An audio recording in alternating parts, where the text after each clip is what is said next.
नमस्कार। आकाशवाणी जयपुर अजमेर से प्रस्तुत हैं प्रादेशिक समाचार।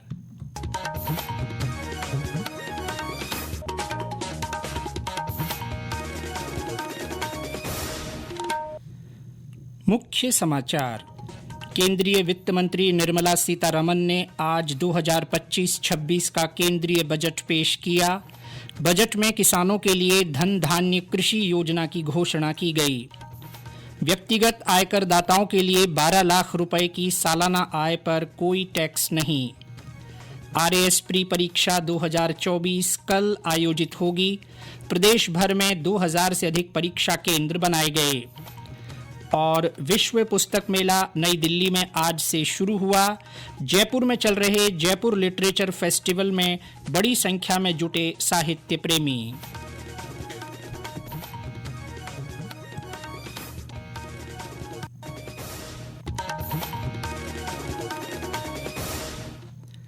समाचारों के साथ मैं जितेंद्र सिंह पूनिया। और अब समाचार विस्तार से। केंद्रीय वित्त मंत्री निर्मला सीतारमण ने आज लोकसभा में 2025-26 का केंद्रीय बजट पेश किया। बजट पेश करते हुए वित्त मंत्री ने कहा कि इसमें प्रस्तावित विकास उपाय गरीब, युवा, किसान और महिलाओं को ध्यान में रखकर 10 व्यापक क्षेत्रों तक फैला हुआ है।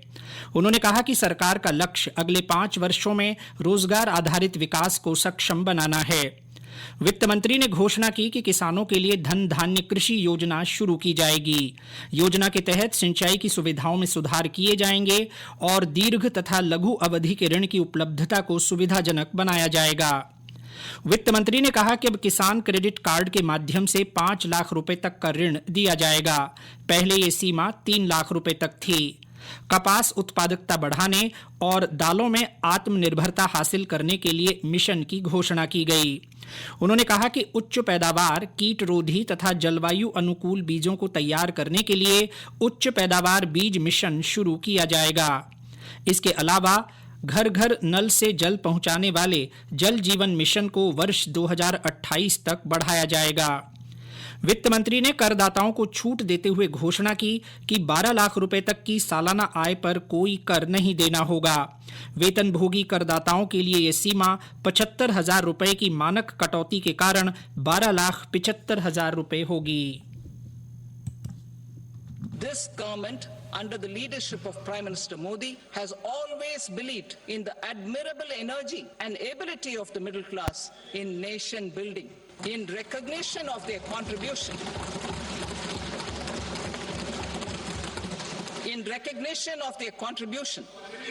we have periodically reduced their tax burden. Right after 2014, the nil tax slab was raised to 2.5 lakhs of rupees, which was further raised to 5 lakh rupees in 2019 and to 7 lakh rupees in 2023. This is reflective of our government's trust on the middle class taxpayers. I am now happy to announce that there will be no income tax payable up to income of 12 lakh rupees.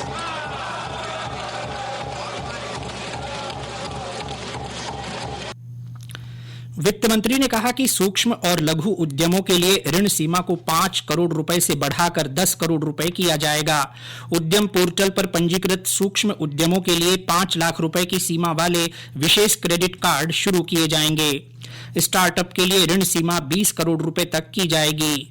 वित्त मंत्री ने घोषणा की कि अगले 5 वर्षों में 2 करोड़ रुपए तक के सावधि ऋण के साथ अनुसूचित जाति और अनुसूचित जनजाति की महिला उद्यमियों के लिए नई योजनाएं शुरू की जाएंगी। इसके साथ ही भारत को खिलौना निर्माण का वैश्विक केंद्र बनाने की योजना लागू की जाएगी। इस योजना से उच्च गुणवत्ता वाले अनूठे और पर्यावरण अनुकूल खिलौने बनाए जाएंगे। श्रीमती सीतारमण ने कहा कि देश भर के सरकारी स्कूलों में 50,000 अटल टिंकरिंग लैब बनाई जाएंगी। साथ ही सभी सरकारी माध्यमिक स्कूलों और प्राथमिक स्वास्थ्य केंद्रों को ब्रॉडबैंड कनेक्टिविटी उपलब्ध कराई जाएगी। मेक इन इंडिया के तहत कौशल विकास के लिए देश में 5 राष्ट्रीय केंद्र बनाए जाएंगे। वित्त मंत्री ने एआई शिक्षा के लिए उत्कृष्टता केंद्र बनाने की भी घोषणा की। उन्होंने बताया कि अगले 3 वर्षों में सभी जिलों में कैंसर केंद्र और कैंसर के इलाज के लिए डे केयर सेंटर बनाए जाएंगे। उन्होंने कहा कि सरकार 1 करोड़ गिग वर्कर्स को ई श्रम पोर्टल से जोड़ा जाएगा। इसके तहत ऑनलाइन प्लेटफॉर्म पर काम करने वाले लोगों के आईडी कार्ड बनाए जाएंगे तथा उन्हें जन आरोग्य योजना से जोड़ा जाएगा। वित्त मंत्री ने देश में 120 नए स्थानों को जोड़ने के लिए संशोधित उड़ान योजना शुरू करने की भी घोषणा की। उन्होंने कहा कि मेडिकल कॉलेजों और आईआईटी संस्थानों में सीटें बढ़ाई जाएंगी। बजट में बीमा क्षेत्र में विदेशी प्रत्यक्ष निवेश को 74 से बढ़ाकर 100% किए जाने की भी घोषणा की गई। बजट को लेकर पक्ष विपक्ष के कई नेताओं की प्रतिक्रिया मिली है। गृह मंत्री अमित शाह ने कहा है कि ये बजट मोदी सरकार की दूरदर्शिता का ब्लूप्रिंट है। इधर मुख्यमंत्री भजनलाल शर्मा ने बजट को समावेशी बताया। उन्होंने सोशल मीडिया पोस्ट में कहा कि बजट में आर्थिक विकास, सामाजिक समावेश और पर्यावरण संरक्षण का संतुलन देखने को मिला है। राज्य के ऊर्जा मंत्री हीरालाल नागर ने बजट में आयकर में दी गई राहत की सराहना करते हुए बजट को प्रगतिशील बताया है। आम जन को राहत देकर के जो टैक्स स्लैब इन्होंने 12 लाख तक का टैक्स फ्री किया है आय आमदनी वाले को, तो एक मिडिल क्लास व्यक्ति जो है उसको बहुत बड़ी राहत दी गई है। 7 लाख से सीधा 12 लाख के स्लैब में ला करके उसको जीरो टैक्स रहेगा। तो ये पूरे ही देश में जो हमारा मिडिल क्लास सबसे ज्यादा जो राहत इससे महसूस करेगा। पावर के क्षेत्र में अभी बजट में भी इन्होंने टैक्स स्लैब को बढ़ा करके दिया है। रेलवे इंफ्रास्ट्रक्चर को मजबूती देने के लिए भी उसमें एलोकेशन बढ़ाया गया है और इसके साथ साथ कैसे हमारे युवाओं को अधिक से अधिक मौका दिया गया है। हमारी मेडिकल की सीटें बढ़ाई गई है।